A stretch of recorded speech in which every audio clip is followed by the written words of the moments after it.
Hi hello friends, എല്ലാ കൂട്ടുകാർക്കും പുതിയൊരു വീഡിയോയിലേക്ക് സ്വാഗതം.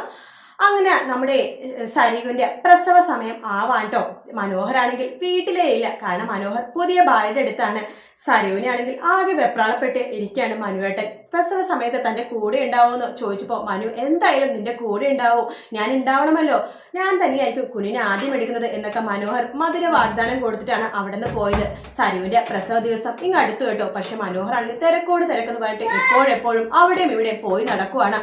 അതിനുശേഷമാണെന്നുണ്ടെങ്കിൽ നമ്മുടെ സരിവിന് പ്രസവവേദന വരുവാണ്. ആ സമയത്ത് മനോഹറൊന്നും അവിടെ ഇല്ല. പക്ഷേ നമ്മുടെ രാഹുലിന് വീട് കിട്ടുന്ന ഒരു അവസരമായിട്ടാണ് രാഹുൽ ഇത് കാണുന്നത്. കാരണം കല്യാണിനെയും അതുപോലെ തന്നെ കല്ലുമോനും ഒഴിവാക്കണം. അത് മാത്രമല്ല, സരിയുവിനെ കിരണിനെയും ഒന്നാക്കണമെന്നുണ്ടെങ്കിൽ സരിയുവിന്റെ കുഞ്ഞുണ്ടല്ലോ, അത് അവിടെ ഒരു ഭാരമാകാൻ പാടില്ല. ഒന്നെങ്കിൽ അതിന് മനോഹർ കൊണ്ടുപോകണം, അല്ലെങ്കിൽ ആ കുഞ്ഞ് വേണ്ട എന്ന് തന്നെ നമ്മുടെ രാഹുൽ തീരുമാനിക്കാട്ടോ. അതുകൊണ്ട് രാഹുൽ സരിയുവിനെ പ്രസവവേദന വരുമ്പോൾ അവളവിടെ നിന്ന് പ്രസവവേദന വരട്ടെ, ഒരു കുഴപ്പമില്ല എന്ന രീതിയിൽ പുച്ഛത്തോടു കൂടി തന്നെ അവിടെ ഇരിക്കാട്ടോ. എന്തായാലും ഇതിനു മുമ്പും രാഹുൽ ഇതുപോലത്തെ ഒരു പരിപാടി കാണിച്ചിട്ടുണ്ടായിരുന്നു. സരിയുവിന്റെ കുഞ്ഞിന് ദോഷം വരാൻ വേണ്ടിയിട്ട് എന്തൊക്കെയോ ജ്യൂസിൽ കലക്കി ഇതിനു മുമ്പ് കൊടുത്തിട്ടുണ്ടായിരുന്നില്ല. ഭാഗ്യത്തിന് സരി വന്നു അത് കുടിച്ചിട്ടുണ്ടായിരുന്നില്ല. പക്ഷെ ഈ പ്രാവശ്യം രാഹുൽ അതുപോലത്തെ ഒരു ചതി തന്നെ സരിയുടെ അടുത്ത് ചെയ്യാൻ വേണ്ടി നോക്കും കേട്ടോ.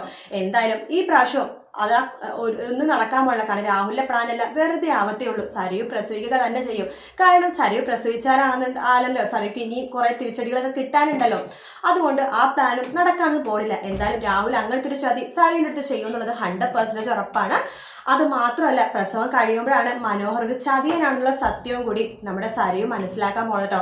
അത് പ്രസവം കഴിഞ്ഞിട്ട് തന്നെ മനസ്സിലാക്കുള്ളൂ. അത് 100% ഉറപ്പാണ്. ഷാരിനെ ഇപ്പൊ കാണിക്കണില്ല, ഇനി അടുത്തൊന്നും പെട്ടെന്ന് ഉണ്ടാവില്ലെന്ന് തോന്നുന്നു. കാരണം ലൊക്കേഷനിൽ ആ ഒരു ഇതിൽ സംഭവങ്ങളൊന്നും ഷാരിനെ കാണിക്കണില്ല. പിന്നെ കാണിക്കുന്ന ആൽബിനെയും സോണീനെയൊക്കെയാണ്. അവരടുത്ത എപ്പിസോഡിലൊക്കെ ഉണ്ടാവുന്നതാണ് തോന്നുന്നത്. എന്തായാലും നല്ല നല്ല എപ്പിസോഡുകൾക്കായിട്ട് കാത്തിരിക്കാം. വീഡിയോ ഇഷ്ടപ്പെട്ടെങ്കിൽ ലൈക്ക് ചെയ്യുക, സബ്സ്ക്രൈബ് ചെയ്യുക, കമന്റ് ചെയ്യുക. മറ്റൊരു വീഡിയോ ആയിട്ട് വീണ്ടും കാണാം. Take care, bye bye.